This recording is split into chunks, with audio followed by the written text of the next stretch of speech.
नमस्कार, मी पंजाब विदर्भातल्या शेतकऱ्यांसाठी आनंदाची बातमी. 14 तारखेला म्हणजे 14 जून, 15, 16, 17 आणि 18 तुमच्या पूर्व विदर्भ आणि पश्चिम मध्ये 6, 5, 11 जिल्ह्यामध्ये खूप पाऊस पडणार आहे म्हणून हा अंदाज लक्षात यायचा. तर या ठिकाणी विदर्भात इथून अकोट 7 किलोमीटर राहिले. ह्या शेतामध्ये पाणी सचरमध्ये 14 ते 18च्या दरम्यान म्हणून हा अंदाज लक्षात घ्यायचा. पण राज्यातल्या सर्व शेतकऱ्याला सांगू इच्छितो की म्हणजे आज आहे 13 जून पासून ते 17 जून पर्यंत पाऊस पडणार आहे. पण विदर्भामध्ये मात्र विदर्भातल्या खास करून शेतकऱ्यांसाठी अंदाज दिलाय की विदर्भामध्ये मात्र उद्या 14 पासून 14, 15, 16, 17, 18 पर्यंत खूप पाऊस पडणार आहे.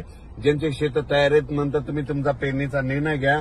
पण त्याच्यानंतर तुम्हाला सांगतो आज देखील 13 जूनला देखील म्हणजे अकोल्याकडे पाऊस पडणार आहे. बऱ्याच ठिकाणी विदर्भात पाऊस पडणार आहे म्हणून हा अंदाज लक्षात घ्यायचा.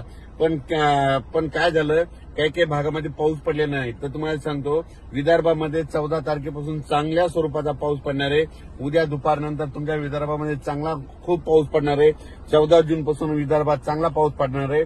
म्हणजे 14 जून ते 18 जूनच्या दरम्यान 6, 5, 11 जिल्ह्यामध्ये चांगला पाऊस असणार आहे म्हणून हा अंदाज विदर्भातल्या शेतकऱ्यांना लक्षात यायचा.